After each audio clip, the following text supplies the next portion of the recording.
People have fallen through the cracks, that the people that come here have real problems. A significant part of what it means to follow Jesus is to minister to and with the marginalized of our society. We had gone through a long fight trying to make sure that this didn't happen to us, and we didn't think we'd fall quite this far.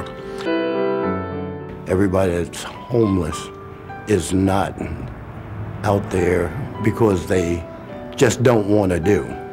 Situations arise that make it a little hard right here in America for people to live. You know, it's not easy to live on the streets and not have a meal all the time and not have a place to lay your head. It's tough for people. When I was hungry, you fed me. When I was thirsty, you gave me drink. When I was naked, you clothed me. When I was a stranger, you welcomed me. And when I was in prison, you visited me. And the people who were listening to him and said, when did we do that? And he responded to them, you've done these things to me when you've done it to the least of these, my sisters and brothers. Well, the Community Ministries of Prince George's County is the kind of the organizer of this, and they involve a variety of congregations in doing this. Obviously, we do this one week a year. We couldn't do the whole thing, and so it's a way of churches working together to get things done. And it is fairly scripted and laid out, so it's not that complicated for a congregation to do this. So, you know, we just kind of follow their lead and work with them. It starts in November and it ends April the 1st. Well, the churches are a main thing with community ministries. If it wasn't for the churches, then we would have a hard time housing the homeless. We do appreciate them because they help us let them have somewhere to stay, and that's what Warm Nights is all about, keeping them out of the cold in the hypothermia months. And then not only do they do that, they feed them. The food's good. People put effort into it. They want to make something nice, you know, and so it's usually good food for the nights that we serve it. It's a type of safety net. You'll have a lot more people sleeping out on the grates, that's for sure. And the good thing is in each of these churches, I've been in 3 of them now, nutrition is very good. I mean, you know, you get your meals, and they're always very well balanced meals, and they're fixed with care. If I invite people over to my house for dinner, I want to create a nice place, a nice table for them to sit down at. I want to create food that I would want to eat myself, and I want to do that with joy. And so I think as we welcome the Warm Nights guests into our church basement every year, I mean, I cut daffodils from my flower bed and put them on the table, and I bring my best food for them, and I want to do that with joy and somehow convey my own joy to them. They seemed like really grateful that we're providing them with like showers and food and everything, and they're just really polite the whole time. It was a pleasure to help them. The one thing about the people who we get to meet is that you get to really see who the people are like behind. Like usually people don't make eye contact if they see somebody on the street, and like you actually get to meet and talk to them. I played chess with them for a while, and like we really get to know the certain woman, and like you just really get to know the person behind the face and just how rich and diverse the personalities are. You sometimes see people that are homeless and people that are in need, but you don't really always think about it a lot. Like a lot of times you sort of block that out of your mind because you feel like it doesn't directly affect you. But when you're here and you're working with people that are in need, you really sort of see them as people. I do it because I care about the people. It's so important to look out for other people, and sometimes they only need to be pointed in the right direction. You may have somebody who may have a hard child life and no one ever told them, well look, you have to do this before you were able to get ahead, or you know, don't give up. They just might need some encouragement. Oh, okay. Could be me. It could be my sister. It could be my cousin. And because it could be my cousin or my sister or me, that's why I need to be here relating to these people.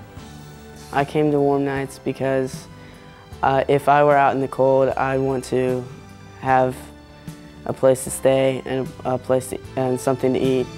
I got so much out of being there and serving dinner and just interacting with people and experiencing their lives and hearing about what's going on, and it really demystifies the whole idea of homelessness and just experiencing life through through these people.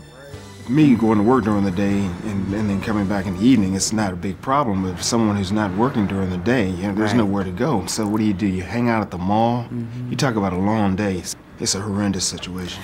And then, of course, we have a mentally handicapped son, and it's kind of hard for him. He doesn't really understand quite what happened, and he keeps saying when we're going home and when we're going to get our apartment.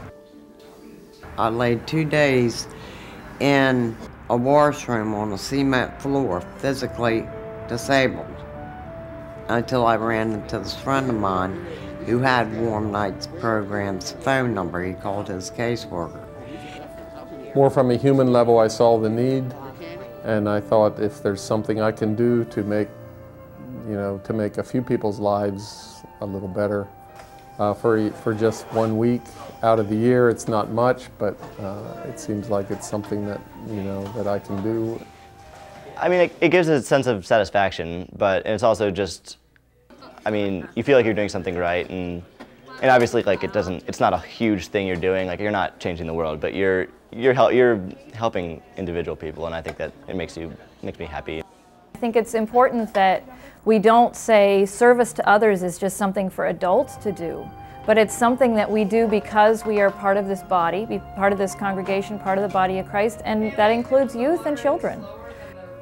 When you're young and you're still learning so much, it's really a really important part of learning is meeting different kinds of people and learning how to help other people, and sort of to see all that while you're young, I think helps you develop more as a person and be better at that kind of thing when you're an adult. If you have no challenges, you don't grow. I think you need challenges, you need things to do, you need to make a difference, and so that's how you grow. For me, it's one of the more meaningful experiences working with homeless people. Just of all the missions that a church could be about, I think this is one of the more important ones. And it's very meaningful for a person that's involved. I think I probably get more out of it than probably I'm able to give. One man came up to me and he just gave me a hug, and he was so earnest that it actually was pretty touching, because he came up and just gave me a hug and just thanks for what you're doing, and I just hope you guys keep doing this. And he was great, because he went to everybody and he was giving them hugs, and it was really friendly.